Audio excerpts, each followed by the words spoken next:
देखिए हर खबर यहीं पर, सब्सक्राइब कीजिए TV9 भारतवर्ष।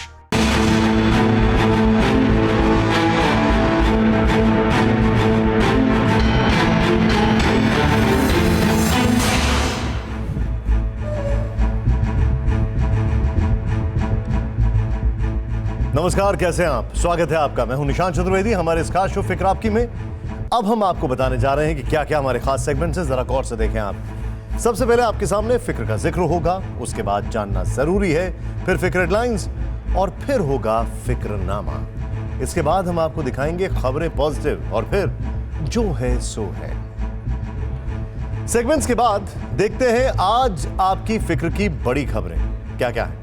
ड्रैगन के उड़े होश, एलएसी पर हाई है जोश। आपको हम बताएंगे कि हिंदुस्तान की 3 शक्तियों ने हिमालय पर कैसे रचा है व्यू।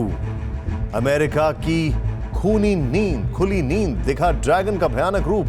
आज की एक्सक्लूसिव खबर। इस खबर में आपको दिखेगा अमेरिका का पश्चाताप। अब नहीं यारी, चीन पर चढ़ाई की है तैयारी। ड्रैगन का खेल समझने के बाद क्या कुछ करने वाला है super power America. 59 app ban, कितने ऑन, चीन से आप कितने सेफ, आपको हम बताएंगे चीनी ऐप का असली खतरा क्या है। और अगर किसी ने कोरोना से सावधानी हटाई तो टोकेंगे भी रोकेंगे भी। देश का क्या है अनलॉक 2 का मंत्र। सबसे पहले देश की सबसे बड़ी फिक्र। पूर्वी लद्दाख में 56 दिन से स्टैंड ऑफ जारी है। इस दौरान चीन के राष्ट्रपति शी जिनपिंग कई रूप दिखा चुके हैं। एलएसी पर टकरा चुके हैं, तंबू खड़वा चुके हैं और गलवान घाटी में अपने सैनिकों की गर्दन तोड़वा चुके हैं। लेकिन जिनपिंग को अभी भी यह समझ में नहीं आ रहा है कि वो चांद चाहते हैं। वो भारत से लद्दाख की जमीन पर ऐसा समझौता करना चाहते हैं जो मुश्किल ही नहीं, नामुमकिन है। अब जरा ध्यान से देखें, ये पैंगोंग सो लेक का मैप है जिसमें आपको फिंगर 4 नजर आ रहा है। इसी जगह पर भारत की सेना और पीपुल्स लिबरेशन आर्मी पीएलए आमने सामने खड़ी है। जिनपिंग चाहते हैं कि भारत की सेना फिंगर 2 तक पीछे चली जाए तो उनकी सेना फिंगर 6 तक चली जाएगी। लेकिन चीन की इस नई हड़प चाल को समझिए। भारत की सेना फिंगर 4 तक पेट्रोलिंग करती है और पीएलए फिंगर 8 तक। यानी जिनपिंग की डिप्टी सुपर पावर होने की खुमारी अभी भी उतरी नहीं है। वो चाहते हैं कि भारत अपने 2 फिंगर पॉइंट्स उन्हें सौंप दे। जिनपिंग ऐसा तब भी सोच रहे हैं जब भारत ने साफ कर दिया है कि किसी को 1 इंच भी जमीन नहीं देंगे। और ये बात चीन को जिस भी भाषा में समझ में आए, भारत उसे उसकी भाषा में समझाने के लिए तैयार बैठा है। भारत ने एलएसी पर 3 लेयर का व्यू तैयार किया। देखिए एयरपोर्ट।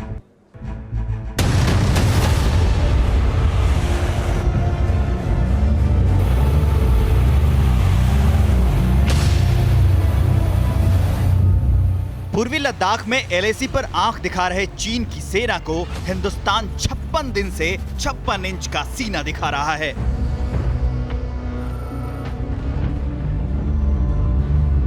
और ड्रैगन को दिखा रहा है कि कैसे रूस और पश्चिमी देशों से जुटाई हुई सैन्य शक्ति पीपुल्स लिबरेशन आर्मी यानी पीएलए को दिन में तारे दिखाने के लिए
कि भारत को डरा भी दे और लड़ाई भी ना करनी पड़ी। जैसे उनके सुन त्जू ने कहा था कि best victory is that which is obtain without fighting, मतलब किसी तरीके से डरा धमका के वो अपनी तरफ से वो साम दाम दंड भेद का ट्रिक ट्राई कर रहा है। भारत इस गेम में भी उनसे माहिर है, तो अभी देखो आगे क्या होता है। चाइना जितना लगा दे, पर ये एक बात सही है, चाइना को पता चल जाएगा, वो कोई भी लड़ाई का तरीका अपना दे, वो उसकी हार मुकर्रर है। भारत ने पूर्वी लद्दाख में जारी मिशन में नौसेना की P-8I सर्विलांस एयरक्राफ्ट को भी लगाया है। एक ऐसा एयरक्राफ्ट जो समंदर पर गश्त करता है, सबमरीन का पता लगाता है, दुश्मन के जहाज का पता लगाता है और उन्हें ठिकाने लगाता है। लद्दाख स्टैंड ऑफ के बाद से ही वो हिमालय पर गश्त लगा रहा है। भारत ने सरहद पर इस बार रूस और पश्चिमी देशों से मिले जुले हथियारों का व्यू तैयार किया है, जिसमें सुखोई 30 और MiG-29 सबसे आगे हैं। इन दोनों आसमानी योद्धाओं का भारत अपग्रेडेड वर्जन तैयार कर चुका है, जो पहले से भी ज्यादा घातक और मारक हैं।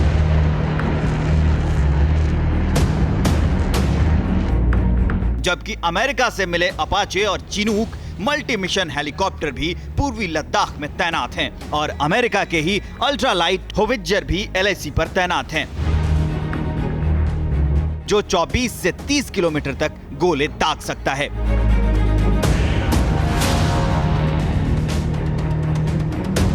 भारत ने LAC पर जल, थल और नभ शक्ति का एक ऐसा व्यू बनाया है जो चीन की किसी भी गुस्ताखी का जवाब देने के लिए काफी है।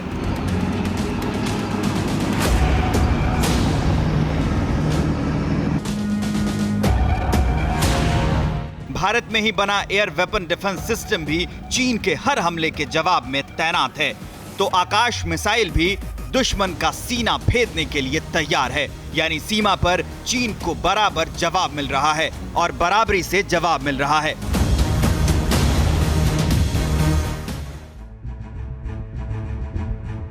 और अब फिक्र में आपको एक एक्सक्लूसिव रिपोर्ट दिखाते हैं। इस रिपोर्ट को देखकर आपको एहसास हो जाएगा कि चीन का खतरा कितना बड़ा हो चुका है और इस खतरे को देखकर पूरी दुनिया को सांप क्यों सूंघ गया है।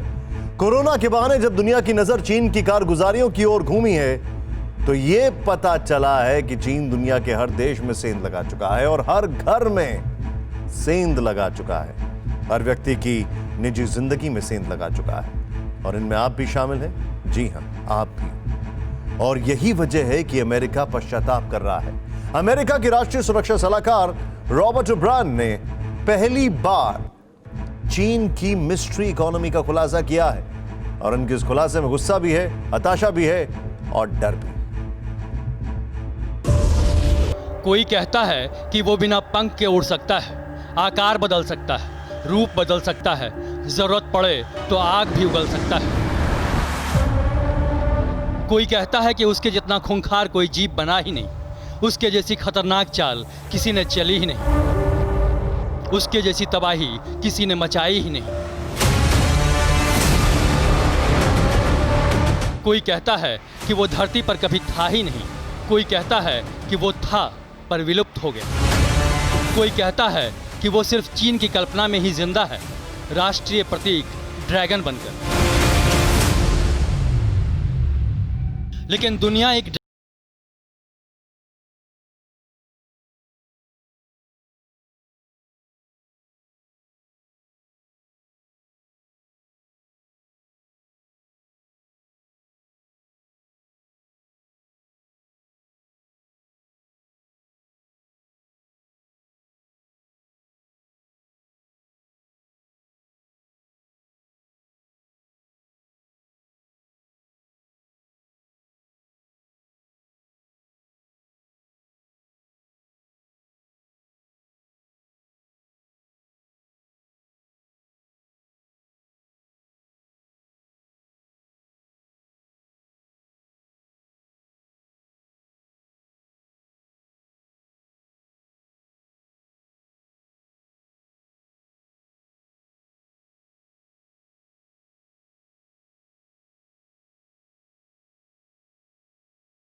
चीन ने जब तियानमेन के चौराहे पर नरसंहार किया तब भी दुनिया ने आंखें मूंद ली। चीन ने जब उइगर मुसलमानों से बेगार कराई, उनके बच्चों को अलग कैंप में रखकर ब्रेन वॉश किया, पूरी नस्ल खत्म करने की कोशिश की, तब भी आंखें मूंद ली। अमेरिका को लगता है कि उससे यहीं पर चूक हो गई। उसने खुद अपनी इकॉनमी की तबाही की इबारत लिख ली और एक महाजाल में कैद होने की तैयारी कर ली। साल 2001 में जॉर्ज बुश व्हाइट हाउस से जा रहे थे और बिल क्लिंटन आ रहे थे, लेकिन यह सिर्फ आना जाना ही था, क्योंकि चीन के राष्ट्रपति जियांग जेमिन पूरी दुनिया में मजबूती से कदम जमा रहे थे। 24 जून 2020 को एरिजोना के फिनिक्स में अमेरिका के NSA यानी राष्ट्रीय सुरक्षा सलाहकार रॉबर्ट ओब्रायन ने उसी गलती पर पश्चाताप किया जो व्हाइट हाउस की वेबसाइट से चाइना कम्युनिस्ट पार्टी CCP की सारी परतें खोल रहा है। अमेरिका ने कबूल किया है कि कम्युनिस्ट पार्टी को लेकर उनके लोकतांत्रिक देश का रवैया ही गलत था। वो CCP नेताओं की रूढ़िवादी विचारधारा को सुनकर भी अनसुना करते रहे। चीन के नेताओं को उन महत्वपूर्ण दस्तावेजों की तरफ देखना सुनना बंद कर दिया जिसे देखकर चीन की राष्ट्रीय साजिश को समझना मुश्किल ही नहीं था। इसी गलती का नतीजा है शी जिनपिंग, जिनकी महत्वाकांक्षा है जोसेफ स्टालिन से बड़ा बनने की। अमेरिकी रिपोर्ट कहती है कि चाइनीज कम्युनिस्ट पार्टी की विचारधारा ही थी अपनी आवाम को गुलाम बनाकर रखना, उन पर आर्थिक और राजनीतिक ही नहीं बल्कि शारीरिक नियंत्रण भी रखना, यहाँ तक कि अपनी आवाम के विचारों पर भी नियंत्रण रखना। चीन की इस चाहत पर दुनिया हंसती रही, लेकिन अब जब पता चला है कि चीन न सिर्फ अपनी आवाम बल्कि पूरी दुनिया को गुलाम बनाकर बैठी है, तो अमेरिका को भी अपना आधार खिसकता हुआ नजर आ रहा है। हालात हाथ से निकलते हुए नजर आ रहे हैं। चीन का पूरा जाल समझ से परे नजर आ रहा है। भारत ने चीन के 59 ऐप बैन कर दिए हैं और आपको लग रहा होगा कि इस खिलौने पर पाबंदी से चीन का क्या बिगड़ जाएगा, लेकिन अब आगे जो रिपोर्ट आप देखेंगे उससे आप समझ जाएंगे कि टिकटॉक आपके हाथ का खिलौना नहीं था, चीन के युद्ध का अप्रत्यक्ष हथियार था, जिसके जरिए वो आपके देश की सुरक्षा और संस्कृति में सेंध लगा चुका है। आपको एक बार फिर बता दें कि इस रिपोर्ट की गंभीरता आपको समझनी होगी, क्योंकि कोई सामान्य व्यक्ति नहीं बल्कि साजिश की पूरी कहानी डोनाल्ड ट्रंप के NSA की जुबानी। पहली बार पुख्ता प्रमाण के साथ अमेरिका ने माना कि 2001 में चीन को WTO में लाने का फैसला न सिर्फ गलत था बल्कि भयावह था, और इससे भी भयानक था चीन को रहस्यमय ढंग से आगे बढ़ते हुए देखकर भी उसकी वजह जानने की कोशिश न करना। चीन अपने सस्ते और उम्दा सामान से दुनिया में धूम मचा रहा था, जबकि इस धूम के पीछे वो कुछ और ही कर रहा था, और ये सच्चाई जब सामने आई तब तक देर बहुत हो चुकी थी।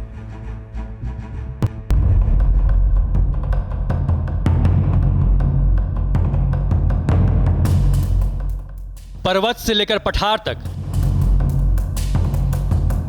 नदियों से लेकर इंसान तक, पूरी पृथ्वी को गुलाम बनाने के माओ ने दो ही तरीके बताए। पहला है वो यानी हथियार और हिंसा से जीत हासिल करना।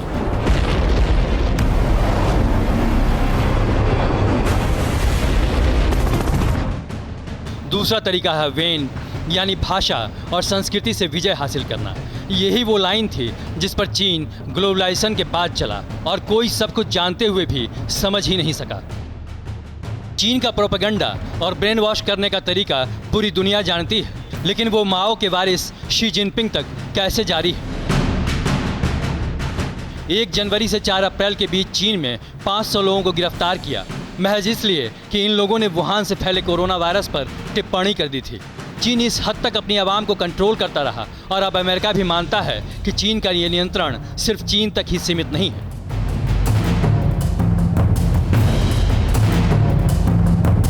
चीन के इस छद्म युद्ध के हथियार बनते हैं टिकटॉक जैसे ऐप और सोशल साइट्स। कोरोना विलेन बनने के बाद चीन ने सोशल मीडिया पर एक झूठ को साबित करने की पूरी कोशिश की कि कोरोना वायरस एक अमेरिकी सोल्जर से फैला था जो चीन के वुहान पहुंचा था। वो चीन की कस्टडी में है क्योंकि अमेरिका से उसकी जान पर खतरा है। ये प्रोपेगेंडा इतनी तेजी से फैला कि अमेरिका चाहकर भी इसे सोशल मीडिया से हटा नहीं सका, जबकि पूरी दुनिया कोरोना पर चीन को जो लानत दे रही थी वो एक भी चीनी नागरिक तक नहीं पहुंचा। कोरोना पर चीन का ये मामूली सा छद्म युद्ध था, क्योंकि जिस सोशल मीडिया को दुनिया मामूली माना था, उसी के जरिए चीन पूरी दुनिया की अर्थव्यवस्था कंट्रोल करता रहा।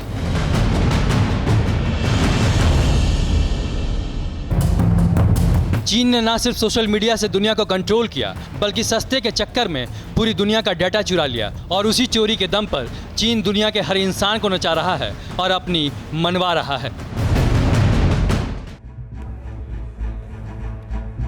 अब इस सवाल का कोई मतलब नहीं है कि चीन डेटा क्यों चुराता है। वो आपकी मर्जी से आपके फोन का डेटा क्यों लेता है, और मर्जी ना हो तब भी डेटा क्यों छीन ले जाता है, क्योंकि ये डेटा ही बड़े स्तर पर उसकी ब्लैकमेलिंग का आधार बनता है और छोटे स्तर पर उसका बाजार तैयार करने का आधार बनता है। लेकिन चीन के चालाक दिमाग में जो चल रहा है वो इतना सीधा और सरल नहीं है। अमेरिका मानता है कि उसके एक एक नागरिक का डेटा चाइनीज कम्युनिस्ट पार्टी के पास है। वो क्या शब्द बोलते हैं, क्या करते हैं, क्या खरीदते हैं, और यहां तक कि कहां जाते हैं, उनके दोस्त कौन है, परिवार कौन है और करीबी कौन है, इसी डेटा को बेचकर वो पैसे कमाता है और अपने लिए बाजार बनाता है। खुद देखें आप कैसे।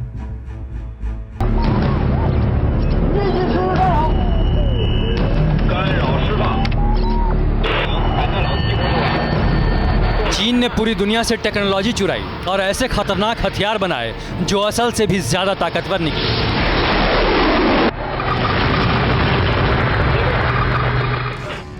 तो दूसरी ओर चीन ने दुनिया भर के हथियारों में सेंध लगाई और उन्हें अपने नियंत्रण में ले लिया। हालत ये हो गई कि कोई भी देश अपने हथियारों पर पूरी तरह भरोसा नहीं कर सकता। किसी को नहीं पता कि उनके हथियार में चीन ऐसा कौन सा सॉफ्टवेयर छिपा बैठा है जो उनके हथियारों की दिशा मोड़ दे। सॉफ्टवेयर हो, हार्डवेयर हो, टेलीकम्युनिकेशन हो या फिर जेनेटिक कंपनियां, चीन हर देश में हर जगह पहुंचा और उसका ऑफर देखकर कंपनियों की आंखें फटी की फटी रह गई। दरअसल चीन जो सौदा करता है वो सौदा उतनी कम कीमत पर मुमकिन ही नहीं, लेकिन तमाम देशों ने सिर्फ अपना फ़ायदा ही देखा और ये समझने की कोशिश ही नहीं की कि अपने उत्पाद की कीमत कम करने के लिए खुद चीन की सरकार अपनी कंपनियों में पैसा लगा रही थी, जो पैसा बाजार में हाहाकार मचा सकता है। अमेरिका ने माना है कि चीन के सस्ते का सीधा असर ये हुआ कि नोकिया और एरिक्सन जैसी कंपनियां घाटे में चली गईं और चीन की हुआवे या ZTE जैसी कंपनियों के शेयर आसमान छूने लगे। अब अमेरिका ने भी माना कि चीन की सारी कंपनियां फॉरेन मिशन पर थीं और इन कंपनियों ने जिन देशों में काम किया वहां की सुरक्षा में सेंध लगाई। उनके उपकरणों के साथ साथ जासूसी के चिप भी हर विभाग में पहुंचे, जिन जासूसों ने हर देश की सालों की मेहनत के बाद तैयार की हुई तकनीक चीन पहुंचा दी।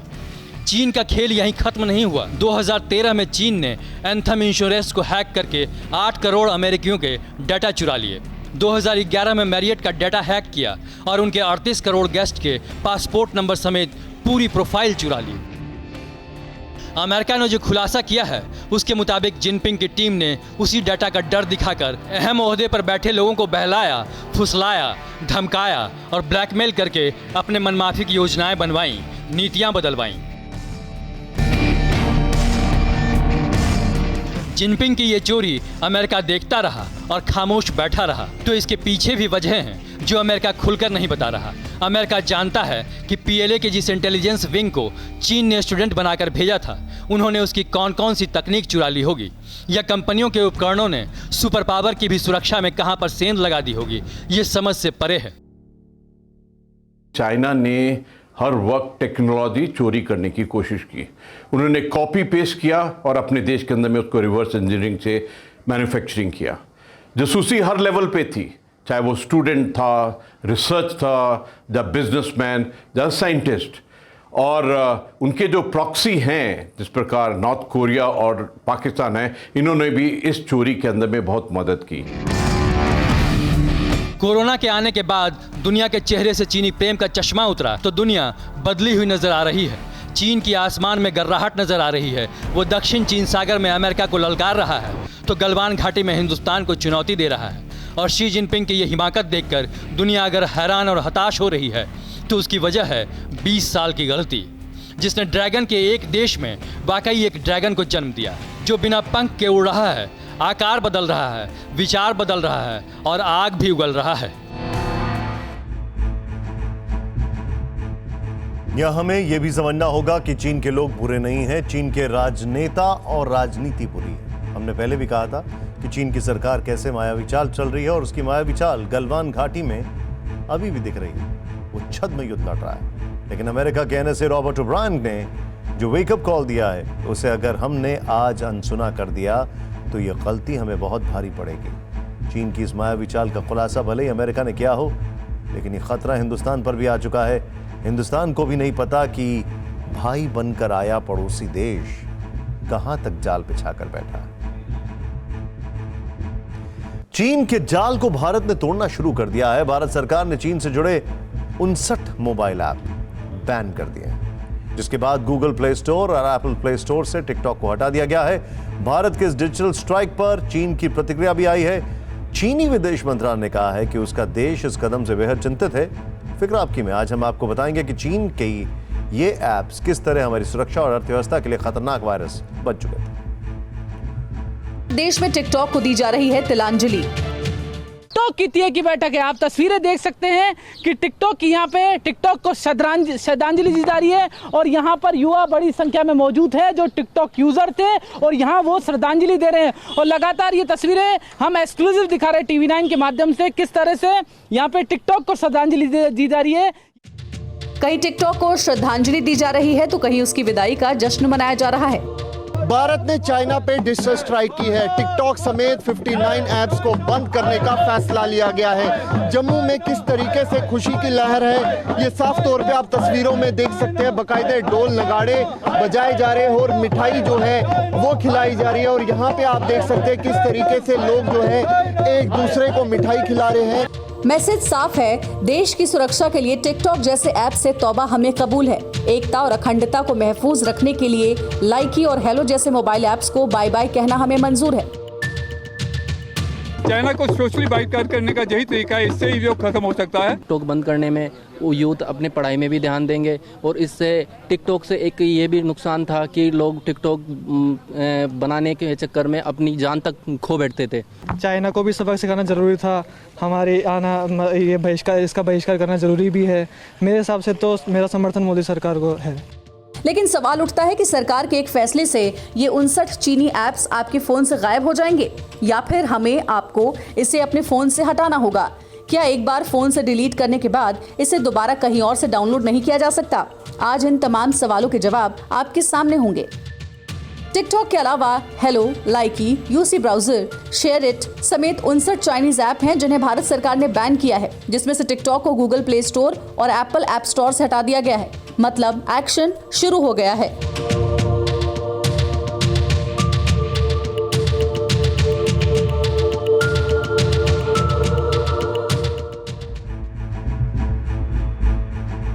ये ऐप्स 5 से 10 साल से हमारे आपके फोन में है, तो फिर बैन करने का ये फैसला भी क्यों? एक नजर में फैसला बचपना जैसा लगता है, जैसा चीन ने भी कहा है। लेकिन अगर इसकी तह में आप जाएंगे तो पता चलेगा कि ये चीन की उस नस पर चोट है जहां से उसके पूरे शरीर को खून पानी मिलता है। अगर एकमात्र ऐप टिकटॉक की बात करें तो 2016 में लॉन्च हुए इस ऐप को भारत में 2 अरब से भी अधिक बार डाउनलोड किया जा चुका है। टिकटॉक चीनी कंपनी बाइट डांस का प्रोडक्ट है। भारत में इसे करीब 12 करोड़ लोग इस्तेमाल करते हैं, जो पूरे विश्व के कुल यूजर के 30%। इसी कंपनी ने भारत में हेलो ऐप भी लॉन्च किया, जिसके करीब 5 करोड़ मंथली यूजर हैं। चीन के ये ऐप भारत के शेयर चैट ऐप को तगड़ी टक्कर देते हैं। अब जानिए कि टिकटॉक से चीन की कमाई कितनी है और कितने कम समय में इसकी आय 300% से ज्यादा हो गई और भारत में बैन होने के से इसे कितना नुकसान होगा। साल 2019 की चौथी तिमाही में टिकटॉक से 377 करोड़ रुपए की आय हुई थी। इस पूरे साल में बाइट डांस कंपनी को करीब 720 करोड़ रुपए की कमाई टिकटॉक से हुई। यानी सिर्फ टिकटॉक बंद होने से ही चीन को हर साल करीब 720 करोड़ रुपए का नुकसान होगा।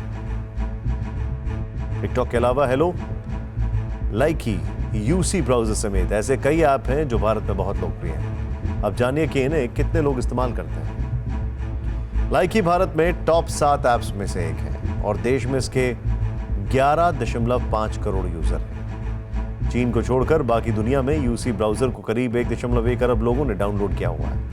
इसमें करीब आधे लोग भारतीय हैं। यानी भारत में करीब 50 करोड़ यूजर चीन के यूसी ब्राउजर को इस्तेमाल करते हैं, मतलब करीब करीब सभी स्मार्टफोन रखने वाले। चीन की मोबाइल निर्माता कंपनी Xiaomi भारत में नंबर 1 पर है। देश में करीब 1/4 स्मार्टफोन इसी कंपनी का है। Xiaomi यूजर्स अब मी कम्युनिटी और मी वीडियो कॉल Xiaomi जैसे ऐप्स का इस्तेमाल नहीं कर पाएंगे। और बैन किए गए कुल 59 ऐप्स की बात करें तो इसके कुल मिलाकर देश में 50,000 एक्टिव यूजर्स हैं। अब जानिए कि भारत को इन चीनी ऐप्स को बैन करने का फैसला क्यों लेना पड़ा और यह फैसला बहुत बड़ा क्यों है। यहाँ सबसे पहले ये जानिए कि गूगल ही एंड्रॉयड ऑपरेटिंग सिस्टम यानी iOS बनाती है, जिसके ऐप स्टोर का नाम है प्ले स्टोर। एंड्रॉयड स्मार्टफोन पर ऑफिशियल ऐप डाउनलोड और अपडेट यहीं से मिलते हैं। यानी भारत में इन 59 ऐप्स को हटाने के बाद न तो यूजर्स इन्हें प्ले स्टोर के जरिए डाउनलोड कर पाएंगे, न ही पहले से मौजूद ऐप्स को अपडेट किया जा सकेगा। सरकार एप्पल से भी ऐसा करने को कहेगी, जिसके iOS के लिए अलग ऐप स्टोर है। इससे इन ऐप्स पर नई फीड आनी रुक जाएगी। हालांकि कैम स्कैनर जैसे ऑफलाइन ऐप कुछ समय तक चलते रह सकते हैं। अब इसमें एक चीज़ ये हो सकती है कि कुछ इन्फॉर्मेशन ऐसी होगी जो आज भी ऑफलाइन एप्लीकेशन से सपोर्ट करती हैं, वो आपकी चलती रहेंगी, लेकिन आप नया कुछ भी और नहीं कर पाएंगे। अब जानिए कि ये बैन कैसे काम करता है। आपको ध्यान होगा कि कुछ साल पहले भारत में पॉर्न साइट्स पर बैन लगाया गया था। ठीक वही तरीका ऐप बैन में भी अपनाया जाएगा। डिवाइस प्लेटफॉर्म जैसे कि एंड्रॉयड और एप्पल को ये ऐप्स भारत में बैन करने के निर्देश दिए गए हैं। जब आप प्रतिबंधित ऐप डाउनलोड करने की कोशिश करेंगे तो वहां पर एरर दिखाई देगा कि सरकार के निर्देशानुसार इस ऐप या URL को ब्लॉक किया गया है। इसके लिए सरकार सीधे इंटरनेट सर्विस प्रोवाइडर्स से ऐप्स को ब्लॉक करने को कहेगी। इसके बाद अगर आप किसी अनधिकृत जगह से डाउनलोड की कोशिश भी करते हैं तो एरर आएगा। तो अब इस बैन को इम्पोज करने के गवर्नमेंट के पास 2 तरीके हैं। पहला तो ये कि जो एंड्रॉयड ऐप स्टोर है और जो iOS ऐप स्टोर है उनको वो ये बता देंगे कि अब ये न्यू एप्लीकेशंस जो हैं वो डाउनलोड करने की परमिशन इंडिया के यूज़र्स को नहीं दिखनी चाहिए। तो आप दोबारा अब ये एप्लीकेशंस जो हैं वो डाउनलोड नहीं कर पाएंगे। इसके अलावा जिन ऐप्स को इंटरनेट एक्सेस की ज़रूरत नहीं है उनका इस्तेमाल जारी रखा जा सकता है, मगर इसे अपडेट नहीं कर सकते। हालांकि टिकटॉक, हेलो और यूसी ब्राउज़र जैसे मशहूर ऐप्स बिना इंटरनेट के नहीं चलते हैं। यहाँ ये जानना भी ज़रूरी है कि गूगल प्ले स्टोर और एप्पल ऐप स्टोर के अलावा बहुत सारे ऐप्स आपके पास APK यानी एंड्रॉयड एप्लीकेशन पैकेज के जरिए आता है। जब आप नया एंड्रॉयड मोबाइल फ़ोन खरीदते हैं तो कंपनियां फ़ोन के साथ आपको ये पैकेज देती है। मतलब इन ऐप्स को गूगल प्ले स्टोर या एप्पल ऐप स्टोर से इंस्टॉल करने की ज़रूरत नहीं होती। लेकिन जैसे ही इस नए फ़ोन में आप अपना सिम कार्ड डालते हैं तो आपसे ज़रूरत से ज़्यादा परमिशन मांगी जाती है, जैसे mail ID, phone number, gallery access करने की इजाज़त, और आप ओके करते जाते हैं। तो इसी APK के जरिए आपका डाटा पहली ही बार में उन कंपनियों के पास पहुंच जाता है। और मुमकिन है कि APK के जरिए आपके फ़ोन में बैन किए गए चाइनीज़ ऐप्स अभी भी दिख जाएं। लेकिन यहाँ ये बहुत ज़्यादा मुमकिन इसलिए नहीं लगता क्योंकि इंटरनेट प्रोवाइडर्स कंपनियाँ इस ऐप को सपोर्ट नहीं करेंगी। अब ये जानिए कि भारत ने आखिर इन चाइनीज़ ऐप्स को बैन क्यों किया। दरअसल चीनी ऐप्स यूज़ करने में सबसे बड़ा रिस्क प्राइवेसी का है। मतलब आप क्या टाइप कर रहे हैं, क्या बोल रहे हैं, ये सब चीनी ऐप्स लॉक करती हैं। एप्लीकेशंस जब आप इंस्टॉल करते हैं तो आप बहुत सारी परमिशंस देते हैं। जितनी परमिशन चाहिए होती है उससे ज़्यादा ये परमिशन मांग लेती हैं। इसके अलावा आपकी सिक्योरिटी को भी इससे खतरा है। वो लोग जो राष्ट्रीय सुरक्षा के लिए अहम हैं, उनके चीनी ऐप्स इंस्टॉल कर इस्तेमाल करने से देश के सीक्रेट्स दुश्मन के हाथ लगने का खतरा बना रहता है। इसके अलावा युवाओं को बरगलाने में भी ये ऐप्स अहम रोल अदा करती हैं। भारतीय युवा इन चीनी ऐप्स पर अच्छा खासा समय बिताते थे, यानी चीन इनके सामने जैसा चाहता वैसा कंटेंट परोस सकता था। अब भारत ने बैन लगाकर इन चीनी ऐप्स के लिए एक बहुत बड़े मार्केट के दरवाजे बंद कर दिए हैं। अब आपको ये जानना जरूरी है कि आखिर किस कानून के तहत इन ऐप्स को बैन किया गया है और क्या इन कंपनियों के पास कोई रास्ता बचा है या नहीं।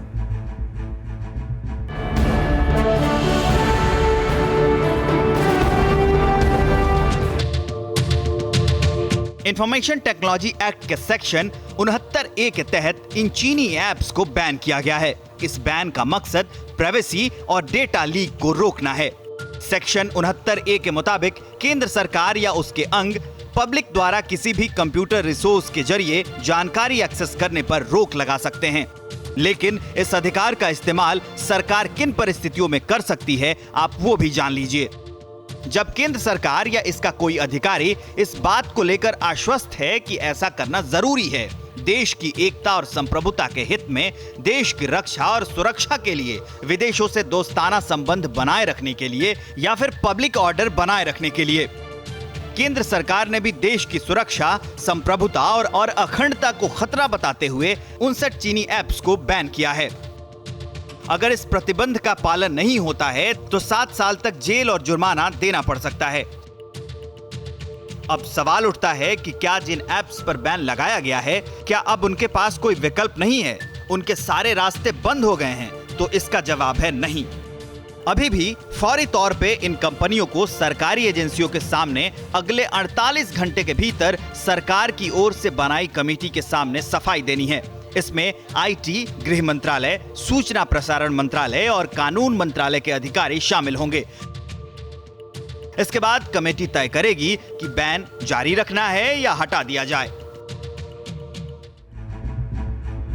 यहाँ एक फिक्र यह भी है कि चाइनीज ऐप्स के जरिए हजारों लाखों भारतीयों की भी कमाई हो रही थी। लेकिन यहां सबसे आगे हैं नेशन फर्स्ट, मतलब कोरोना बांटने वाला चीन। जिस तरह गलवान में हमारे सैनिकों के साथ धोखा करता है, फिर नेपाल को भारत के खिलाफ उकसाता है, अब हिंदुस्तान ने उसका जवाब देना शुरू कर दिया है। भारत सरकार अब चीनी टेलीकॉम कंपनी हुआवेई की 5G तकनीक में एंट्री पर बैन लगाने पर विचार कर रही है। और अब फिक्र हेडलाइंस। पीएम मोदी ने नवंबर तक गरीबों को 5 किलो मुफ्त राशन देने की योजना बढ़ाने का किया ऐलान। 80 करोड़ लोगों को होगा फायदा। योगी और शिवराज ने पीएम के फैसले का स्वागत किया। पीएम के देश के नाम संबोधन पर राहुल गांधी का शायराना प्रहार, ट्वीट करके बोला, तू इधर उधर की बात न कर, ये बता काफिला कैसे लुटा। ओवैसी का तंज कहा, चीन पर बोलना था, चने पर बोल गए, ईद भी भूल गए। भारत के चाइनीज ऐप बैन करने के फैसले से चीन को लगी मिर्ची। विदेश मंत्रालय के प्रवक्ता का बयान, ये गंभीर चिंता की बात है, हालात पर कर रहे हैं विचार। भारत में 5G की रेस से बाहर हो सकती है चीनी कंपनी हुआवेई। पिछले साल ट्रायल में भाग लेने की दी गई थी अनुमति। बैन किए गए 59 ऐप बनाने वाली कंपनियों को 48 घंटे में जवाब देने का निर्देश। LAC पर तनाव को लेकर भारत चीन के बीच कमांडर लेवल की तीसरे दौर की बातचीत जारी। पहली बार भारतीय इलाके चुशुल में हो रही है चर्चा। चीन पर फ्रांस भारत के साथ खुलकर आया साथ। रक्षा मंत्री फ्लोरेंस पार्ली ने राजनाथ सिंह को पत्र लिखकर समर्थन का भरोसा दिलाया। दोनों देशों के विदेश मंत्रियों की भी हुई फोन पर बातचीत। भारत बायोटेक को कोरोना वैक्सीन के ट्रायल की मिली मंजूरी। पीएम मोदी ने की हाई पावर मीटिंग। वैक्सीन आने के बाद वैक्सीनेशन कार्यक्रम लागू करने पर की चर्चा।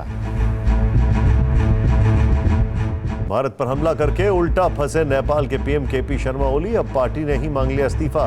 ओली ने भारत पर साजिश करने का लगाया था आरोप।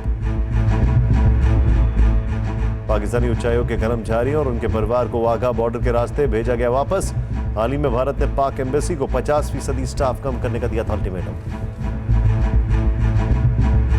कोरोना वायरस फैलाने वाले चीन में एक नया वायरस मिला है और चीनी वैज्ञानिकों ने दावा किया है कि यह नया वायरस महामारी का रूप भी ले सकता है। और यह नया वायरस सुअर में भी मिला है, जो स्वाइन फ्लू यानी इन्फ्लुएंजा की नई नस्ल है। और इस पर पुराने वायरस का वैक्सीन बेअसर है। अब सोचिए कि आखिर चीन ने इस नए वायरस के लिए दुनिया को आगाह क्यों किया है। क्या चीन अपने पुराने पाप धोना चाहता है या वो खुद को इंसानियत के रक्षक के रूप में पेश करना चाहता है? जो भी हो, लेकिन इस वायरस से सतर्क रहना होगा।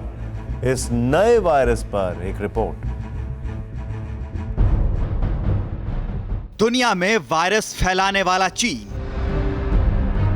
कोरोना महामारी बांटने वाला चीन, विस्तारवाद का पुजारी चीन, कुदरत में जहर घोलने वाला चीन। अब वही चीन चाहता है कि दुनिया उसे इंसानियत के सेवादार के रूप में देखे, दुनिया पर मंडराने वाले खतरे से आगाह करने वाला दुनिया का हमदर्द माने। आपको यकीन नहीं होगा, लेकिन यही सच्चाई है।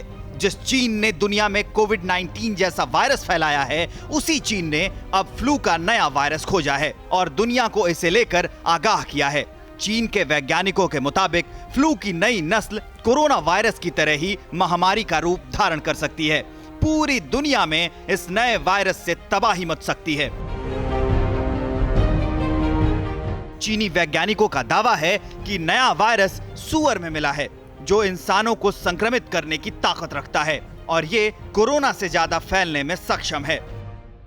चीनी वैज्ञानिकों ने G4EA-H1N1 वायरस खोजा है, जो ज्यादा और जल्द म्यूटेट होकर फैल सकता है। इस वायरस में इंसानों को संक्रमित करने के लक्षण हैं। चीनी वैज्ञानिकों ने इस नए वायरस की निगरानी की जरूरत बताई है, क्योंकि आशंका है कि सूअर में मिलने वाले इन्फ्लुएंजा के वायरस की नई नस्ल और उसमें होने वाला फ्लू उन शीर्ष बीमारियों में होगा जिससे दुनिया जूझती है। हालांकि चीनी वैज्ञानिकों की आशंका डराने वाली है। नजर इस वायरस पर रखनी ही होगी। H1N1 का बहरूपिया रूप H1N2 चाइना में दिखाई दिया है और वो सुअर यानी कि पिग्स यानी कि स्वाइन से ह्यूमन के ऊपर में दिखाई दिया है। ह्यूमन टू ह्यूमन ट्रांसमिशन अभी दिखाई नहीं दिया, लेकिन हमने कोविड में भी देखा था कि कुछ दिनों बाद में बोला गया कि ह्यूमन टू ह्यूमन ट्रांसमिशन हो रहा है। सीरियस चीज है, कंसर्न है, फोकस वहां पर भी जाएगा, सारे देशों का फोकस वहां पर भी जाएगा। इसे फैलने से पहले मारना होगा, क्योंकि इसका असर दावे के मुताबिक व्यापक हो सकता है, उस फ्लू से भी ज्यादा जो महामारी का रूप लेकर आया था। दुनिया में आखिरी बार फ्लू महामारी 2009 में आई थी। उस वक्त इस बीमारी को स्वाइन फ्लू कहा गया था। मैक्सिको से शुरू हुआ स्वाइन फ्लू उतना घातक नहीं था जितना अनुमान लगाया गया था। स्वाइन फ्लू से लड़ने के लिए रोग प्रतिरोधी क्षमता बुजुर्गों में भी पाई गई थी।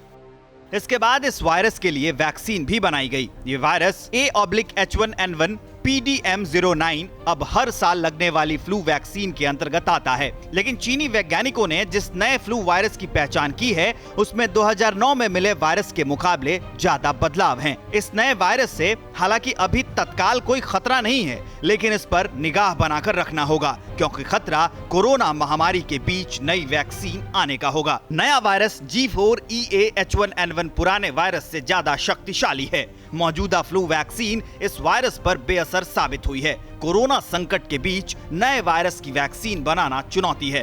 अब अहम बात यह है कि सिर्फ चीन ही क्यों, कोरोना वायरस का जन्म स्थान चीन, सबसे पहले महामारी भी चीन में फैली और अब फ्लू के वायरस की नई नस्ल भी चीन में। क्या चीन नए की जानकारी देकर पुराने पापों को धोना चाहता है, या फिर वो दिखाना चाहता है कि उसे दुनिया की फिक्र है? और अब आपको दिखाते हैं कुछ पॉजिटिव खबरें, वो खबरें जो उम्मीद की किरण जैसी। पेरिस में पर्सनल डिस्टेंसिंग के लिए टेडी बियर्स के इस्तेमाल की तस्वीरें इंटरनेट पर छा गई हैं। इनमें कस्टमर्स के बीच में उचित दूरी बनाए रखने के लिए कुर्सियों पर उनके दाएं और बाएं टेडी बियर को रख दिया गया है, ताकि आमने सामने बैठे दो लोगों के आसपास कोई और बैठ ना सके। इस तरीके की सोशल मीडिया पर जमकर तारीफ हो रही है। उत्तराखंड के 4 धाम केदारनाथ, बद्रीनाथ, गंगोत्री और यमुनोत्री की यात्रा कल यानी 1 जुलाई से शुरू हो रही है। फिलहाल 4 धाम यात्रा उत्तराखंड निवासियों के लिए शुरू हो रही है, और वो भी श्रद्धालुओं की सीमित संख्या के साथ। इसके लिए लोगों को संबंधित धाम के जिला प्रशासन से मंजूरी लेनी होगी। महाराष्ट्र में कोरोना के खिलाफ जंग में सरकारी अस्पताल बहुत अहम रोल निभा रहे हैं। हेल्थ डिपार्टमेंट के आंकड़ों के मुताबिक महाराष्ट्र में अब तक करीब 82% कोरोना संक्रमितों का सरकारी अस्पतालों में मुफ्त इलाज किया गया है। मुंबई की बात करें तो वहां महात्मा ज्योतिबाई फुले जन आरोग्य योजना के तहत 52,000 लोगों का फ्री ऑफ कॉस्ट ट्रीटमेंट किया गया है।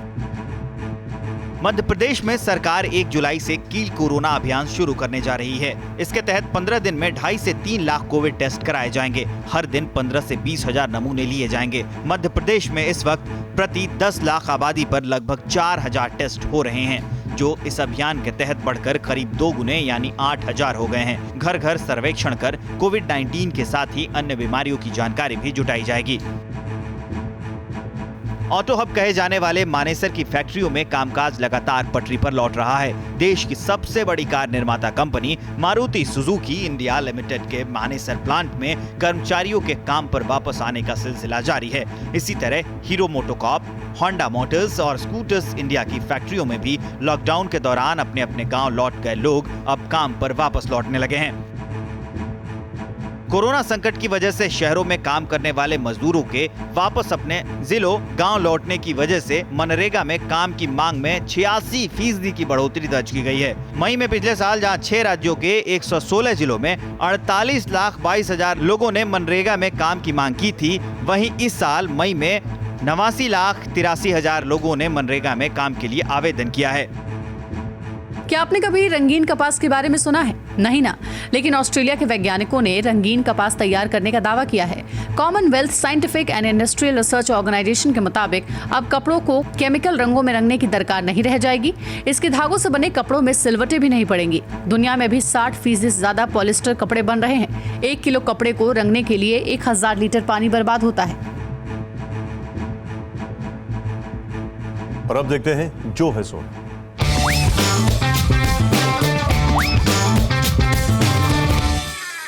चीन के साथ चिकल्लस में नजर क्या हटी, पेट्रोल और डीजल के बीच कीमतों की गलबहियां और नैन मटक्के हो गए। पर एक बात फिर जाहिर हो गई कि दिन सबके आते हैं, कभी किसी को नीचा नहीं दिखाना चाहिए। टाइम आया तो कोई भी डीजल की तरह पेट्रोल की हैसियत से बराबरी कर सकता है। माइलेज माइंडिंग देश में अब मुस्कुराने का टाइम सीएनजी वालों का है और सबसे ज्यादा गमजदा डीजल वाले हैं। गम में विपक्षी पार्टियां भी हैं। पुरानी तस्वीरें और वीडियो दिखाकर पूछा जा रहा है, तब आज से कम कीमतों पर कपड़े उतार उतार कर आंदोलन करने वाले आज कहां हैं? और इधर सत्ता की कुर्सी पर बैठे नेताजी कह रहे हैं, क्रिकेट की तरह पॉलिटिक्स में भी टाइमिंग बहुत इंपॉर्टेंट है। विपक्ष फिर से मिस टाइम कर रहा है। मैच कौन जीतेगा पता नहीं, लेकिन सट्टा लगने लगा है कि पेट्रोल या डीजल में से शतक पहले कौन मारेगा। बाकी तो जो है सो है।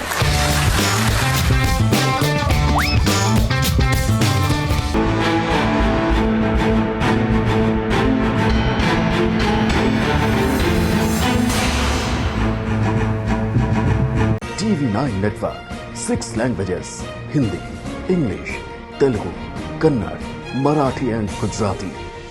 56 crore impressions. India's number 1 news network. TV9 network.